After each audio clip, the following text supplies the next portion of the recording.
Anyone things Iran regime survive అయిపోయింది అనుకుంటే I'm sorry, Iran కి ఇంకా సమస్య అలాగే ఉంది. May get a clear picture. ఈ ఏడాది చివరికల్లా ఎవరికి పిల్లలు పుట్టరు. ఇంకా ముస్లిమ్స్ చేస్తున్నారా లేకపోతే ముస్లిమ్స్ కి చైనా ప్రభుత్వం చేస్తుంది ఫోర్స్డ్ స్టెరిలైజేషన్. వాళ్ళకి పిల్లలు పుట్టరు. దాని తర్వాత మసీదులు అన్ని అక్కడ కూలగొట్టేసి వాటిని వీళ్ళు పబ్లిక్ టాయిలెట్స్ గా చేశారు. అవునా? చైనాలో ఎంత జరుగుతుందా యాంటీ ముస్లిం క్యాంపెయిన్? యాంటీ ముస్లిం, యాంటీ క్రిస్టియన్, అక్కడ నథింగ్ డూయింగ్. క్రిస్టియన్స్ కి కూడా వ్యతిరేకంగా జరుగుతుంది. క్రిస్టియన్స్ అక్కడ యుఎస్ స్పైస్ అండి. ఎట్టి పరిస్థితుల్లోనైనా సరే చైనాని మనం నిలువరించాలి, లేకపోతే చైనాని ముక్కలు ముక్కలన్నా చేసేయాలి, సోవియట్ ని చేసినట్టు అనే లక్ష్యంతోనే యుఎస్ ఇరాన్ ని వదిలే సమస్య లేదు. ట్రంప్స్ బీజింగ్ టూర్ అండి, ఎందుకు వెళ్తున్నాడు, ఏంటి, ఏమన్నా ఉందా? ఎందుకంటే ఓ పక్క యుద్ధం ఆపాల్సిన పరిస్థితి ఉంది, దాన్ని పక్కన పెట్టేసి ఇరాన్, ఇజ్రాయెల్ వీళ్ళతో కాకుండా పాకిస్తాన్, ఈ మూడు కాకుండా చైనా వైపు ఎందుకు వెళ్తున్నాడు అనేది కొంచెం డౌట్ఫుల్గా ఉంది. ఇది ఎక్కడ కనెక్ట్ అవుతుందో తెలుసుకుందాం అని చెప్పేసి. సో అంటే ఈ February 28 ఈ ఇజ్రాయెల్ ఇంకా యుఎస్ కలిపి ఇరాన్ మీద దాడి చేసినప్పటి నుంచి తరచూ మనం ఎక్కువగా వింటూ వచ్చింది ఏంటంటే ఇరాన్ గెలిచింది అంటే యుఎస్ ఓడింది ఆర్ యుఎస్కి ఏదో సెట్ బ్యాక్ అని. కానీ నేను అప్పటి నుంచి స్టిల్ ఇప్పటికీ అంటాను యుఎస్ ఓడలేదని. యుఎస్ ఇంకా ఓడలేదు, ఎందుకంటే యుద్ధం ఇంకా అవ్వలేదు. సో అవ్వక ముందరే యుఎస్ ఓడిపోయింది అనడం అది కరెక్ట్ కాదు. ఎందుకంటే యుఎస్ కరెంట్లీ వరల్డ్ లోనే only super power. It has everything at its arsenal. చాలా మటుకు అది వాడలేదు ఇంకా. ఇరాన్ నిజంగానే అందరిని ఆశ్చర్యపరుస్తూ చాలా ఎక్సలెంట్ పోరాడింది, అది ఖచ్చితంగా కొట్టి పారేయలేం. కానీ ఇరాన్ ఎంతకాలం పోరాడుతుంది? ఒకవేళ గనక ఇప్పుడు విత్ యుఎస్ గనక దాని ఫుల్ మైట్ తోని గనక దిగినట్టయితే విత్ ఇట్స్ ఆర్మ్డ్ ఫోర్సెస్, ఒకవేళ ఇజ్రాయెల్ కూడా దిగినట్టయితే గనక it is highly impossible for Iran to sustain for a long time. నేను అగైన్ అంటున్నాను, ఐఆర్జీసీని అంటున్నాను. నేను ఇరాన్ అంటే నేను ఇరాన్ అన్నప్పుడల్లా నేను ఇరాన్ లో ఉన్న ఇస్లామిక్ రెజిమ్ గురించి మాట్లాడుతున్నాను. సో యుఎస్ చాలా మంది ఏమంటారంటే యుఎస్ ఓడిపోయింది అంటారు. నేను యుఎస్ ఎప్పుడు రెండు యాంగిల్స్ అంటాను. మిలిటరీలీ యుఎస్ ఓడచ్చు, కానీ జియో పొలిటికల్లీ యుఎస్ ఓడదు. నేను మీకు ఒక ఉదాహరణ ఇస్తాను. వియత్నాం వార్ అందరికీ తెలిసిందే, యుఎస్ ఓడింది కానీ మిలిటరీలీ. కానీ దాని తర్వాత జియో పొలిటికల్లీ వియత్నాం యుఎస్ తోని టైఅప్ అయింది. ఇప్పుడు ఈరోజు వియత్నాం ఒక రకంగా ఇండస్ట్రియల్ హబ్గా ఎదిగింది, మ్యానుఫ్యాక్చరింగ్ హబ్గా. దాంట్లో యుఎస్ పాత్రను తీసి పారేయలేం. అండ్ ఈరోజు అదే వియత్నాంని వాడుకుంటూ చైనాని కంటైన్ చేయడానికి ప్రయత్నిస్తోంది. దాంట్లో మనం కూడా సహాయపడుతున్నాం. మిలిటరీలు ఓడింది, కానీ జియో పొలిటికల్లీ ఏదైతే గెయిన్ కావాలనుకుందో చైనాని కంటైన్ చేయడం, అది చేస్తోంది. Which is like very powerful. అంటే తన బలం ఏదైతే ఉందో దాన్ని ఇంకెక్కువగా వాడుతుంది. కరెక్ట్. దాని తర్వాత అందరూ ఇరాక్ వార్లో యుఎస్ ఓడిపోయింది, ఎందుకంటే చాలా యుఎస్ సైనికులు చాలా మంది చనిపోయారు, అదంతా అంటారు. అంతా కరెక్టే. కానీ ఇరాక్ వార్ ముఖ్య ఉద్దేశం సద్దాం హుసేన్ ని దించడం కాదు. ఇరాక్ వార్ ముఖ్య ఉద్దేశం ఇరాక్ ఆయిల్ ని చేజెక్కించుకోవడం. అదే చేశారు. ఈ రోజు ఇరాక్ ఆయిల్ చాలా మటుకు యుఎస్ కంట్రోల్లో ఉంది. ఈవెన్ ఇప్పుడు ఎన్నుకున్న ఎవరైతే అధ్యక్షుడు కొత్తగా ఎన్నుకున్నారో వాళ్ళది కూడా యుఎస్ కి నష్టం కలిగించకుండా యుఎస్ ఇష్టం మేరకు, అంటే కంప్లీట్లీ కాకపోయినా యుఎస్ కు ఒక రకంగా ఎటువంటి అభ్యంతరం లేకుండా అంటే ఉండొచ్చు అనుకునే ఒక అధ్యక్షుడే ఇరాక్ ఎన్నుకుంది. ప్రాక్సీ అనుకుందామండి. ఎగ్జాక్ట్లీ, ప్రాక్సీ వసాలేమని అనుకోవచ్చు. సో ఇరాక్ ఆయిల్ వాళ్ళకు వచ్చింది. రెండోది ఇరాక్ లో వాళ్ళు ఈ సద్దాం హుసేన్ రెజిమ్ ని టాపుల్ చేయడం ద్వారా ఐసిస్ క్రియేషన్స్ కి అదొక మార్గం సుగమమైంది. ఐసిస్ అనేది US creation, US Israel creation. And ఆ క్రియేషన్ ద్వారా సిరియాలో జస్ట్ మళ్ళీ చెప్పండి. బాగుంది. ఇది ఐఎస్ అనేది సిరియా యుఎస్ ఇంకా ఇజ్రాయెల్ కలిపి తయారు చేశాయి. ఓకే. ఎందుకు సింపుల్ అండి, మన దగ్గర ఐసిస్ మోడల్స్ బయటపడతాయి. ఇజ్రాయెల్లో మనం October 7th దాడి చూసాం, ఇరాన్ చేసిన దాడి చూసాం, హమాస్ చేసిన దాడి చూసాము, దాని తర్వాత హెజ్బుల్లా చేసిన దాడులు చూసాం. ఐసిస్ దాడి ఎక్కడ జరిగింది? మేజర్ ఐసిస్ దాడి ఐ థింక్ 2011 9 నుంచి 11 మధ్యలో ఐసిస్ అనేది మొత్తం ఒక రకంగా ఏర్పాటు జరిగింది. అంటే సుమారు ఒక 16 ఏళ్ళు, అంటే రెండు దశాబ్దాల పైగా, 2 పుష్కరాల్లో ఎక్కడ ఒక మేజర్ ఐసిస్ దాడి జరిగిందండి ఇజ్రాయెల్లో. ఇప్పుడు మీరు చెప్తుంటే so it is very evident అది ఐసిస్ క్రియేట్ చేసింది యుఎస్ ఇంకా ఇజ్రాయెల్. వై? ఇరాన్ని కంటైన్ చేయడానికి. ఎలా అంటే ఇప్పుడు the moment Saddam Hussein regime పడిపోయిన తర్వాత ఐసిస్ క్రియేషన్ అయిన తర్వాత ఇరాక్లో మీరు గనక చూసుకున్నట్టయితే Iran through Iraq, through Syria, through Lebanon ఒక సప్లై చైన్ ఏదైతే ఉందో ఇజ్రాయెల్ని కంటైన్ చేయడానికి, దానికి ఒకదాని తర్వాత ఒకటి దెబ్బ తగులుతూ వచ్చింది. సిరియాలో బషర్ అల్ అసద్ని కూలగొట్టడానికి నిజానికి ఐసిస్ని ఒక రకంగా వాడుకుంది యుఎస్.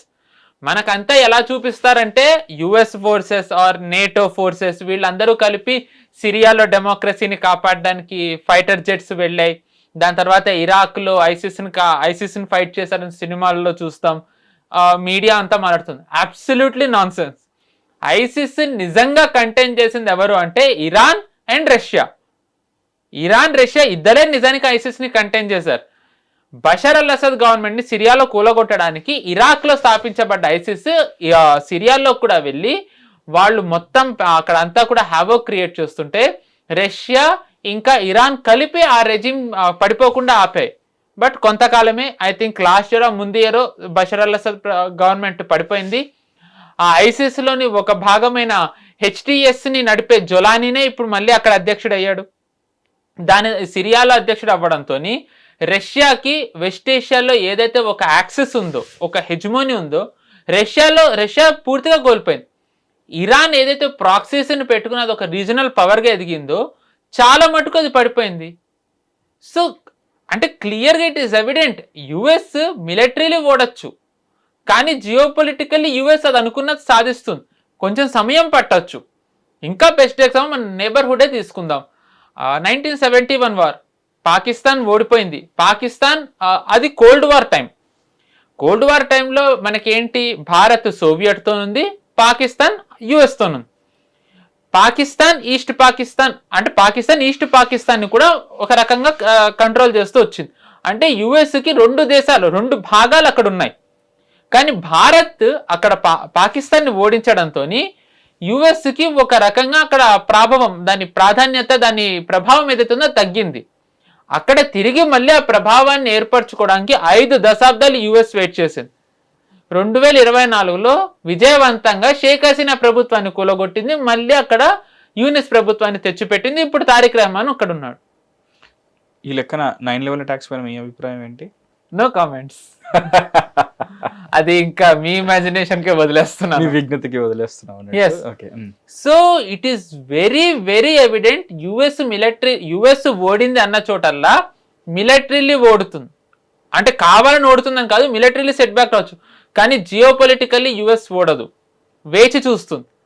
సో ఇప్పుడు కూడా అందరూ అనుకుంటున్నట్టుగా ఈ యుద్ధం అవ్వలేదు, యుఎస్ ఓడలేదు, వెయిట్ చేయాలి ఇంకా. So Iran is going through very tough crisis.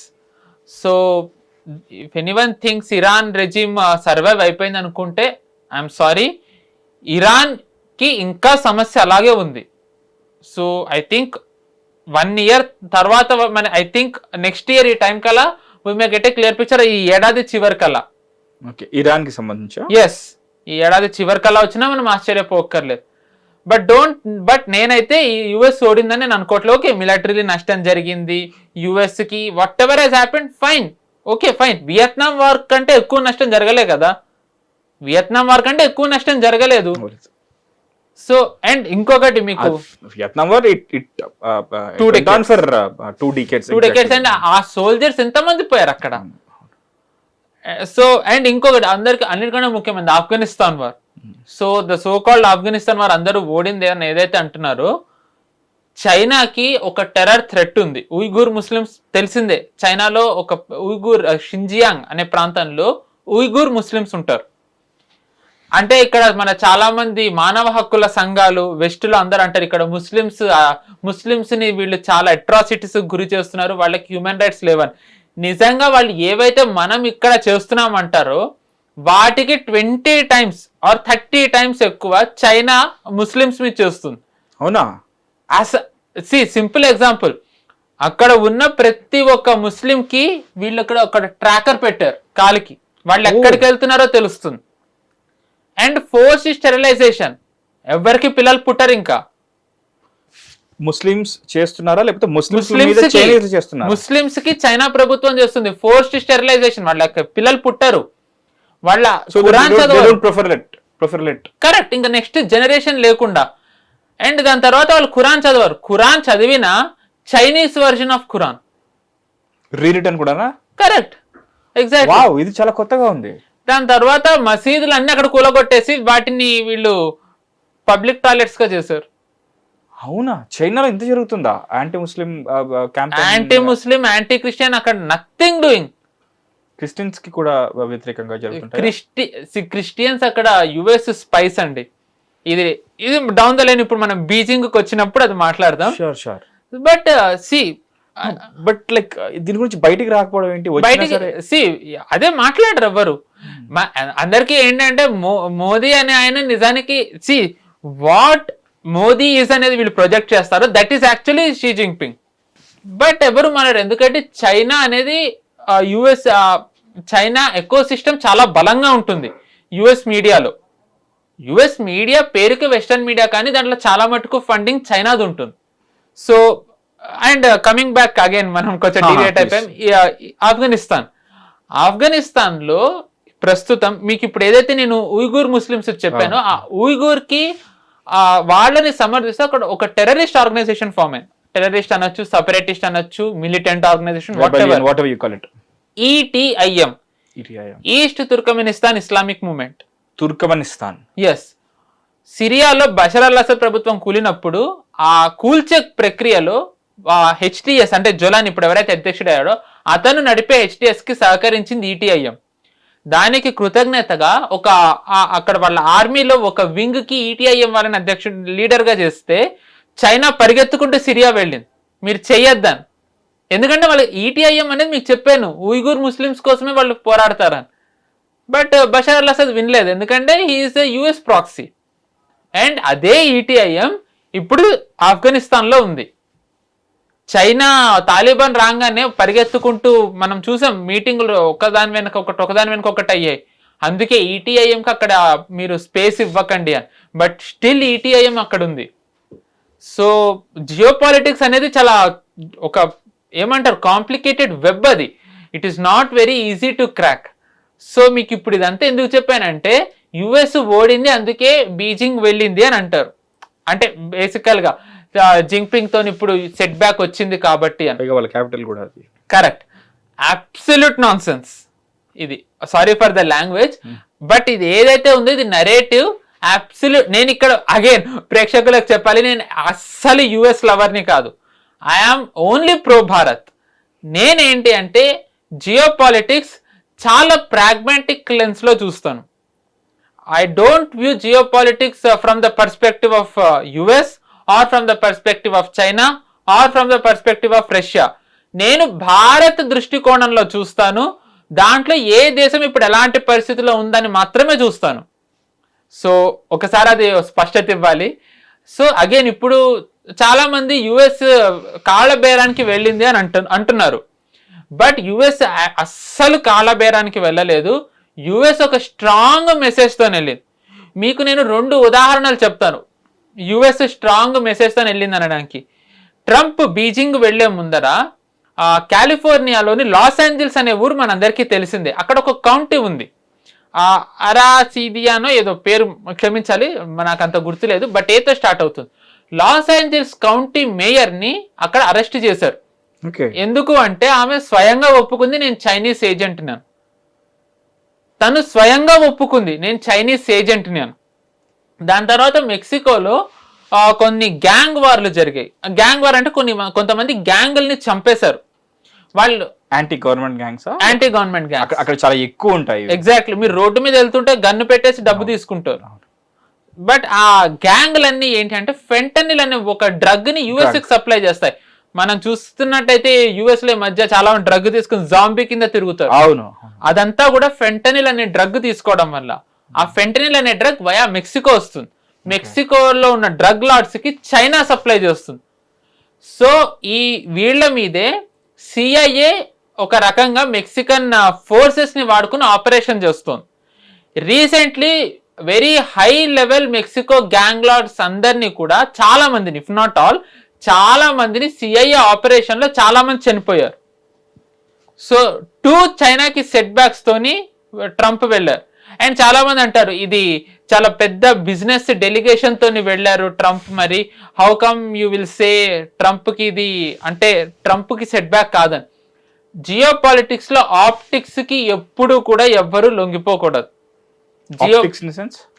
ఇప్పుడు ట్రంప్ అన్నది అంటే నేను ఇంత బిజినెస్ డెలిగేషన్ తో వెళ్తున్నాను అనేసరికి అంటే ఇది ఒక పాజిటివ్ ఎన్విరాన్మెంట్ లో వెళ్తున్నారు అనుకుంటారు.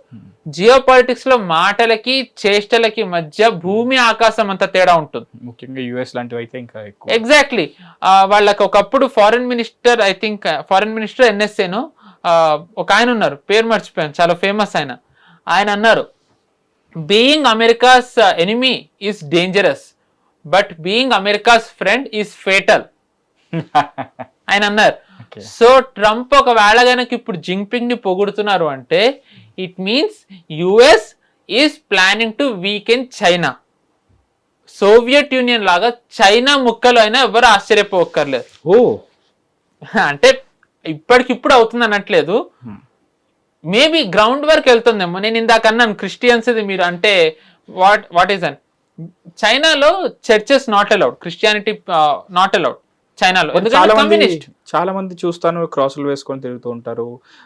Christmas Chinese version, okay, Chinese Bible, Chinese version, Chinese Jesus అందరూ సెపరేట్ గా ఉంటారా? యా, అంటే ఏంటంటే వాళ్ళు ఓన్ గా వాళ్ళు ఏంటంటే కంట్రోల్లో పెట్టుకుని వాళ్ళు మొత్తం ఏదైతే ప్రీచ్ చేయాలో అదేనా. బట్ అబ్సల్యూట్లీ కమ్యూనిస్ట్ కంట్రీ కాబట్టి నో రిలీజియన్ ఇస్ అలౌడ్ అక్కడ.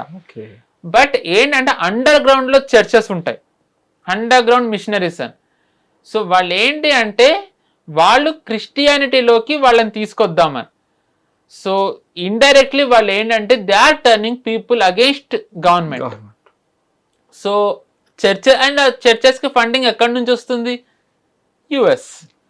సో యుఎస్ అండ్ మీకు ఆల్రెడీ ఈటీఐఎం చెప్పాను, ఈస్ట్ తుర్కమెనిస్తాన్ ఇస్లామిక్ మూవ్మెంట్.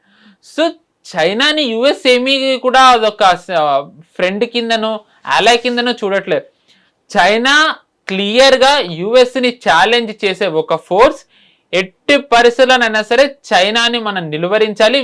దానికోసం అయితే అక్కడ రెజిమ్ చేంజ్ అన్నా చేయాలి, లేకపోతే చైనాని ముక్కలన్నా చేసేయాలి, సోవియట్ ని చేసినట్టు అనే లక్ష్యంతోనే యుఎస్ ఇప్పుడు ఉంది. అది already in motion, in process ఉంది. ఇప్పుడు ఇరాన్ వార్ జరగడం వల్ల చైనాకి వెళ్లాల్సిన చాలా ఆయిల్ ఒక రకంగా ఆగిపోయింది. అది చైనీస్ ఎకానమీకి అది చాలా పెద్ద సెట్ బ్యాక్ అది. And on the contrary US oil supply చేసే సంఖ్య పెరిగింది. యుఎస్ ఆయిల్ కంపెనీస్ ఇప్పుడు చాలా లాభాల్లో ఉన్నాయి. సో అంటే ఏదైతే యుఎస్కి సెట్ బ్యాక్ ఉంది అని అంటున్నారో కొన్ని సెట్ బ్యాక్స్ ఉండొచ్చు, బట్ ఇట్ ఈస్ నాట్ అంటే కంప్లీట్ గా యుఎస్ ఓడిపోయింది చైనా గెలిచిందని కాదు. So the moment Iran regime falls China చాలా పెద్ద ప్రమాదంలో ఉంటుంది. అందుకే China is putting everything it can to sustain Iranian government. So ఇప్పుడు కూడా వాళ్ళు అంటున్నారు ఖచ్చితంగా ఇరాన్ విషయం మా టాక్స్ మధ్య ఉంటుంది అని. అగైన్ ఉండొచ్చు, నేను కాదనట్లే, బట్ యుఎస్ ఇరాన్ని వదిలే సమస్య లేదు. We have to be very clear about that. US ఖచ్చితంగా చైనాని స్పేర్ చెయ్యదు. The moment Iran regime falls China ఇంకా చాలా డీప్, చాలా ఇంకా క్లిష్ట పరిస్థితుల్లోకి వెళ్తుంది. Now as per this business delegation అంటారా, మంచిదే. ఎందుకంటే China and US they are చాలా మటుకు ఓ రకంగా ఒకళ్ళ మీద ఒకళ్ళు ఆధారపడి ఉన్నారు. ఎందుకంటే కిందటేడాది ట్రంప్ టారిఫ్ వార్ ప్రకటించినప్పుడు చైనా కూడా తిరిగి టారిఫ్ వార్ ప్రకటించింది. ఒకళ్ళ మీద ఒకళ్ళు చాలా ఆంక్షలు పెట్టుకున్నారు. దానివల్ల ఇద్దరికి ఆర్థికంగా నష్టపోయారు. అండ్ కొత్తగా వెళ్ళాలనుకున్న వాళ్ళు అక్కడ పౌరులు కూడా చాలా మంది నష్టపోయారు. కరెక్ట్. అంటే ఏంటంటే తెలుసో తెలియకో వ్యూహాత్మక తప్పిదమా ఏంటి అంటే యుఎస్ కూడా చాలా అధికంగా చైనా మీద ఆధారపడటంతో చైనా ఇప్పుడు అది అడ్వాంటేజ్ గా తీసుకుంటోంది. సో అందుకనే ట్రంప్ కూడా కొంచెం వెనక్కి తగ్గారు. బట్ దట్ డజంట్ మీన్ ఇది ట్రంప్ ఓడారని. సో అగైన్ ఇప్పుడు ఇక్కడ ఏం అవుట్కమ్ వచ్చినా లేకపోతే ఏం మీటింగ్లు వచ్చినా ట్రంప్ వెనక్కి వెళ్ళారు అన్నా ప్లీజ్ ఇదంతా కూడా థియేట్రిక్స్ లో భాగంగానే అవుతుంది. కానీ it is not like US is losing or యుఎస్కి ఇది ఒక పెద్ద సెట్ బ్యాక్ అనో కాదు. యుఎస్ అది చాలా అండ్ యుఎస్ కంటే ముఖ్యంగా ఇజ్రాయెల్. ఇది ఇజ్రాయెల్ బ్యాటిల్, ఇది దాని అస్తిత్వానికే ఒక రకంగా ఇప్పుడు పోరాడుతోంది. హెజ్బుల్లా ఉన్నంత కాలం, ఇరాన్ ఉన్నంత కాలం ఖచ్చితంగా యుఎస్ ఇజ్రాయెల్ ఎప్పుడు దినదిన గంట నూరేళ్ళ ఆయుషే. ఈవెన్ ఇరాన్ పరిస్థితి కూడా అదే మనకు తెలుసు. ఎగ్జాక్ట్లీ. అండ్ ఇప్పుడు ఈ రెండింటికి సహాయం చేస్తుంది చైనా. సో ఖచ్చితంగా అండ్ ఇజ్రాయెల్ కి ఎంత యుఎస్ లో ఇన్ఫ్లుయెన్స్ ఉందో అది మనం ప్రత్యేకంగా చెప్పుకోక్కర్లేదు. ఇజ్రాయెల్ గవర్నమెంట్ ఎంత ఇన్ఫ్లుయెన్స్ ఉందో. సో ఇజ్రాయెల్ కూడా ఖచ్చితంగా యుద్ధం ఆగాలని కోరుకోదు. ఖచ్చితంగా ఈ రెజిమ్ చేంజ్ ఆపరేషన్ ఎంతైనా సెట్ బ్యాక్స్ రానివ్వండి, ఇది అయ్యేంత వరకు ఇజ్రాయెల్ కూడా ఒప్పుకోదు. సో ఇదేంటంటే cat and mouse game or chess game. ఒకసారి ఒకళ్ళది ముందడుగైతే ఇంకొకసారి ఇంకొకళ్ళది. లాస్ట్ చెక్మేట్ ఎవరు పెడతారు అనేది మనం వేచి చూడాలి. నా బెట్ ఏంటి అంటే యుఎస్ చెక్మేట్ పెడుతుంది ఫర్ ఇరాన్ త్రూ చైనా. అది రెజిమ్ చేంజా, లేకపోతే వార్ ఆపడమా, లేకపోతే వాళ్ళ దగ్గర ఉన్న యురేనియం నిల్వలు ఏవైతే ఉన్నాయో వాటిని మిసైల్ లెవెల్ వరకు ప్యూరిఫికేషన్ చేయకుండా ఆపడమా, లేకపోతే వాళ్ళ పైన ఉన్న శాంక్షన్స్ ఇంకా పెంచడమా? చాలా క్వశ్చన్స్ ఉన్నాయి. ఎందుకంటే ఎన్నో సంవత్సరాలుగా వాళ్ళు ఇంకా పోరాడుతూనే ఉన్నారు. అండ్ ఇన్ఫాక్ట్ మీరు అన్నట్టు అప్పుడు యుక్రెయిన్ రష్యా వార్ టైంలో ఎలాగైతే 4 రోజుల్లో అయిపోతుంది అనుకున్నాం, అది కాస్త చాలా రోజులు జరిగిందో ఇది కూడా అలాగే జరుగుతుంది ఇంకా. అండ్ మీరు ఇప్పుడు ఇందాక మీరు చెప్తుంటే విన్నాను, రాబో కొన్ని రోజుల్లో తగ్గిపోతుందేమో, లేకపోతే ఆగిపోతుందేమో, స్ట్రెయిట్ ఆఫ్ హార్మోజ్ ఓపెన్ అయిపోతుంది, ఏం కాదు మనకి ప్రాబ్లం లేదు అనుకున్నాను. బట్ మీరు చెప్తుంటే నెక్స్ట్ ఇంకో 2 years down the line 2 years వరకు ఇంకా కంటిన్యూ అవుతుంది అంటున్నారు. ఎగ్జాక్ట్లీ. మోదీ గారు అందుకే కదా మొత్తం అన్ని ఆయన కాన్వాయ్లో కూడా 2 వాహనాలే పెట్టుకుంటుంది అందుకే. ఎందుకంటే ఇది ఖచ్చితంగా ఇది ఇప్పట్లో ఆగదు, ఆర్ మేబీ అంటే ఇప్పట్లో ఆగదు in the sense minimum 1 year. I think maybe year ending, ఎందుకంటే వాళ్ళకి అక్కడ ఎలక్షన్స్ వస్తున్నాయి యుఎస్ లో. సో ఒక విక్టరీ కింద చూపించుకోవడానికి వాళ్ళు అది వాడచ్చు, ఆర్ లేకపోతే కొంచెం ఎక్స్టెండ్ అయితే కనుక నెక్స్ట్ ఇయర్. బట్ అవ్వచ్చు. What is a possible outcome అని మీరు అన్నారు. ఇరాన్లోనే విత్ ఇన్ ఇస్లామిక్ రెజిమ్లోనే ఎవరన్నా కొత్త వాళ్ళే ప్రో యుఎస్ వాళ్ళు రావచ్చు. Same proxy just like any other. And అది చేయకుండా యుఎస్ వదలదు, యాక్చువల్లీ ఖచ్చితంగా వదలదు. ఎందుకంటే మనం వెనిజులాలో చూసాం, చాలా మంది చాలా కంట్రీస్ లో చూసాం. కరెక్ట్, మచాడో అవుతుందని అనుకున్నారు, వీళ్ళు కూడా మచాడో అన్నారు, నోబెల్ ప్రైజ్ విన్నర్. కానీ ఆల్ ఆఫ్ ఎ అక్కడ మధురో ఇన్నర్ సర్కిల్ నుంచే మంత్రిగా ఉన్న డెల్సీ రాడ్రిగస్ తోని వీరు బ్యాక్ డోర్ ఛానల్స్ మీటింగ్ పెట్టారు. తర్వాత డెల్సీ రాడ్రిగస్ ని కలవడం జరిగింది యుఎస్ అధికారుల్ని. వాళ్ళు ఇప్పుడు మంచి డిప్లొమాటిక్ రిలేషన్స్ పెట్టుకున్నారు. వెనిజులా ఆయిల్ మొత్తం యుఎస్ కి వెళ్తుంది. ఇన్ఫాక్ట్ అది చేసింది కూడా ఆయిల్ కోసం, మనకు తెలిసింది ఆయిల్, గోల్డ్ మొత్తం. ఎందుకంటే వెనిజులాలో చాలా హై గోల్డ్ రిజర్వ్స్ ఉన్నాయి. సో అండ్ ఇంకొకటి వెనిజులన్ ఆయిల్ చాలా మటుకు చైనాకి వెళ్తుంది. సో మీరు చూసుకుంటే కనుక ఇప్పుడు ఇరాన్ ఆయిల్ చైనాకి వెళ్తుంది, వెనిజులా ఆయిల్ చైనాకి వెళ్తుంది. సో చైనాది ప్రభావం సౌత్ అమెరికాలో తగ్గించాలని, అండ్ చైనాకి ఏదైతే ఆయిల్ రిస్క్ ఉందో దాన్ని పెంచాలి. సో ఇదే ట్రంప్ చేస్తుంది. సౌత్ అమెరికాలో చూసుకున్నట్టయితే ట్రంప్ వచ్చిన తర్వాత అర్జెంటీనా ప్రభుత్వం జావియర్ మిలే కొన్ని దశాబ్దాల పాటు ఉన్న కమ్యూనిస్ట్ రెజిమ్ని కూలగొట్టి అతను వచ్చారు. ఆయన ప్రభుత్వం ఒక రకంగా ఆర్థిక కష్టాల్లోకి వెళ్తే యుఎస్ ఎంతమంది వ్యతిరేకించారు. మీరెందుకు వాళ్ళకి సహాయం చేస్తున్నారు, మనమే ఉన్నాం, మనకే కష్టాల్లో ఉన్నాం కదా అని. అయినా కానీ యుఎస్ బెయిల్అవుట్ చేసింది. ఎందుకంటే జావియర్ మిలే ప్రో యుఎస్, అంటే ప్రో ట్రంప్ అడ్మినిస్ట్రేషన్. ఒకవేళ ఆ ప్రభుత్వం పడిపోయినట్టయితే మళ్ళీ కమ్యూనిస్టులు వస్తారు. అది మనకు తెలిసింది ఎటు వెళ్తుందో, ప్రో చైనా వెళ్తుంది. అండ్ పనామా కెనాల్ ఆల్రెడీ ఇద్దరి మధ్య నడుస్తుంది చాలా స్ట్రాంగ్ గా. 80% నేను ఒప్పుకోననే ట్రంప్ అనడం చూసాం. మనం చూస్తున్నాం. అండ్ వెనిజులా ఆల్మోస్ట్ ఎలా అయిందో, క్యూబాలో కూడా ట్రంప్ ని రెజిమ్ చేంజ్ చేస్తానని అంటున్నారు. దాని తర్వాత ఇటీవల బ్రెజిల్ అధ్యక్షుడు కూడా అక్కడికి వెళ్ళడం జరిగింది. ఎక్కడికి? యుఎస్ వైట్ హౌస్కి వెళ్ళారు, ట్రంప్ని కలిశారు. సో ఏంటంటే సౌత్ అమెరికాలో ఏదైతే చైనా కొన్ని దశాబ్దాల పాటు కష్టపడి కమ్యూనిస్టులని పెట్టి దాని ప్రభావాన్ని పెంచుకుంటూ వెళ్ళిందో, ట్రంప్ దాన్ని క్రమక్రమంగా ఒకదాని తర్వాత ఒకటి తగ్గించుకుంటూ వస్తున్నారు. సో ఒక రకంగా ఒక మేరకు అందులో విజయవంతమయ్యారు. సో ఇప్పుడు ఇరాన్కి వెళ్ళారు. It is a work in progress. ఒకసారి అది అయిన తర్వాత ఐ థింక్ ఇప్పుడు మనకి వీళ్ళు ముందర ఏమీ చెప్పకపోవచ్చు, కానీ బిహైండ్ ద సీన్స్ ఇది షీ జిన్పింగ్ కి తెలుసు, అండ్ దాని తర్వాత ట్రంప్ కి తెలుసు. ముందర ఏమన్నా మాట్లాడుకోవచ్చు. ఒక్కసారి గనక కెమెరా లాగిపోతే గనక వాళ్ళు ఏం ఆడుకుంటారు అనేది మనకు తెలియదు. బట్ ఇట్ ఈస్ ఎవిడెంట్ ఇప్పుడు నేను చెప్పిన దాన్ని బట్టి వాళ్ళకి ఖచ్చితంగా తెలుసు రెజిమ్ చేంజ్కే యుఎస్ ఇచ్చేస్తున్నాను చైనాకి. అండ్ యుఎస్ ఆగదన్న సంగతి కూడా తెలుసు. ఈ పెద్ద ఇన్వెస్ట్మెంట్లతో వచ్చినా మేము ఇన్వెస్ట్ చేస్తామనన్నా whatever it is, US అంతిమంగా ఖచ్చితంగా రెజీమ్ చేంజ్ చేయకుండా చైనాలో ఆగదు. The only question is when it will happen. Iran regime ఎప్పుడు టాపుల్ అవుతుందో చూడాలి, అండ్ చైనా ఎప్పుడు టాపుల్ అవుతుందో చూడాలి. అందులో భాగంగానే ట్రంప్ అక్కడికి వెళ్ళారు. సో ఐ థింక్ మనకి ఒక ఈ ఏడాది ending or maybe next year కల్లా ఇరాన్ ఒక అవుట్కమ్ రావచ్చని నేను అనుకుంటున్నా. నేను చెప్పినట్టుగా ఐదర్ ఇస్లామిక్ రెజిమ్ నుంచి ఒకళ్ళు రావచ్చు, లేదంటే అవుట్ ఆఫ్ ద మేబీ వేరే వాళ్ళు ఎవరైనా రావచ్చు. మనం చూసాం ఐఆర్జీసీకి ఇరానియన్ గవర్నమెంట్కి మధ్య కూడా కొంచెం ఇప్పుడు చిన్న క్లాష్ నడుస్తుంది. పెసెష్కియాన్ వాళ్ళ అధ్యక్షుడు మాట్లాడుతున్నది, అబ్బాస్ అరాక్చి మాట్లాడుతున్నది, ఐఆర్జీసీ మాట్లాడుతున్నవి కొంచెం వేరువేరు ఉంటున్నాయి. సో మేబీ ఇరాన్లో ఈ గవర్నమెంట్ ఏదైతే ఉందో మేబీ వీళ్ళు యుఎస్కి రావచ్చు, విత్ ఇన్ ఐఆర్జీసీ నుంచి ఎవరన్నా రావచ్చు. We don't know, any possibility ఉంది, nothing can be ruled out. ఇప్పటివరకు ముస్తాబా ఖొమైనీ బయటికి వచ్చింది లేదు.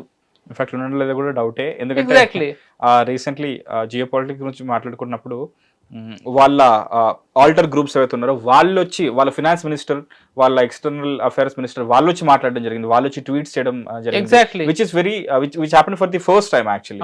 అలా ఇంతకుముందు ఎప్పుడు జరగలేదు. సో ఆ డౌట్ ఉంది, అసలు ఉన్నాడా లేడా, కోమాలో ఉన్నాడా, అసలు బ్రతికే ఉన్నాడా లేదని. బట్ ఎవరున్నా లేకపోయినా యుద్ధాన్ని మాత్రం కంటిన్యూస్ గా ఎప్పటికీ నిరంతరాయంగా చేసే ఆ సిస్టమ్ ని మాత్రం వాళ్ళు ఏర్పరచుకున్నారు, దానికి మాత్రం మెచ్చుకోవాలి. ఎగ్జాక్ట్. ఎందుకంటే the moment Islamic republic of Iran ఏర్పడ్డప్పటి నుంచి వాళ్ళకి తెలిసి ఏదో ఒక రోజు యుఎస్ వాళ్ళ మీదకి వస్తుందని.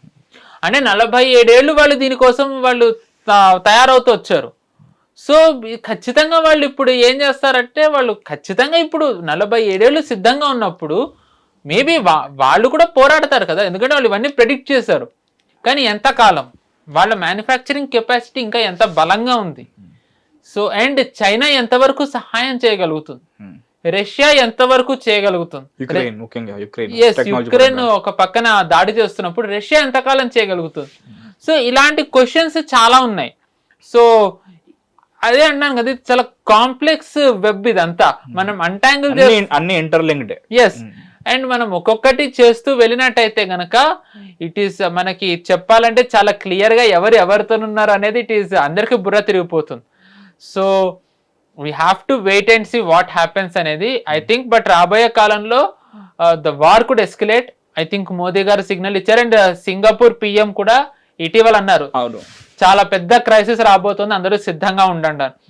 అండ్ నేను మీకు ఆల్రెడీ చెప్పాను వేరే దేశాలు కూడా అన్ని ఎలా అంటున్నాయి. అడిగాను మిమ్మల్ని, ఓన్లీ మన దగ్గరేనా వేరే దగ్గర కూడా అని. అది అడిగిన జస్ట్ 1-2 days కే లైక్ వాళ్ళు ఒక పబ్లిక్ మీటింగ్ లో చెప్పారు అక్కడ ప్రధాని. ఎస్. ఆస్ట్రేలియా ఏమందో చెప్పాను, దాని తర్వాత వాళ్ళు ఫ్యూయల్ ది, సౌత్ కొరియా, ఈ dependent like oil dependent countries అన్ని కూడా స్పందించాయి యాక్చువల్లీ చెప్పాలి. Correct. So I think maybe Trump కూడా చెప్తూ ఉండుండొచ్చు దట్ స్టాప్ హెల్పింగ్ ఇరాన్ అని, ఆర్ మేబీ ట్రంప్ కూడా ఎస్కలేట్ చేస్తూ ఉండుండొచ్చు. We don't know what could happen. Let's just hope for the best, also prepare for the worst. Correct, exactly. Okay. Hit TV app, ఇందులో short news, live news, entertainment shows, movies, digital magazines తో పాటు మీ జిల్లా వార్తలను కూడా ఫ్రీగా చూడొచ్చు. ఇంకెందుకు ఆలస్యం, వెంటనే హిట్ టీవీ యాప్ ని డౌన్లోడ్ చేసుకుని ఫ్రీగా ఎంటర్టైన్మెంట్ పొందండి. Hit TV app. Hit TV app. Please download hit TV app. Hit TV app ని ఫ్రీగా డౌన్లోడ్ చేసుకొని ఎంజాయ్ చేయండి. మీకు నచ్చిన ఎంటర్టైన్మెంట్ కోసం హిట్ టీవీ యాప్ ని ఫ్రీగా డౌన్లోడ్ చేసుకొని ఎంజాయ్ చేయండి. హిట్ టీవీ యాప్ ని డౌన్లోడ్ చేసుకుని ఆస్వాదించండి, ఆశీర్వదించండి. ఇంతమంది సెలబ్రిటీలు హిట్ టీవీ యాప్ ని డౌన్లోడ్ చేసుకోండి అని చెప్తున్నారంటే ఎంత మంచి యాప్ ఆలోచించండి. అమెరికా అమెరికా అమెరికా అమెరికాలో చదవాలనుకునే వాళ్ళకి విశ్వసనీయమైన పేరు మన శౌర్య కన్సల్టెన్సీ. UK లో 1 year masters, UK లో 1 year masters, 2 years work permit up to 5 years visa. Contact Saurya Consultancy. Contact 89851 89851.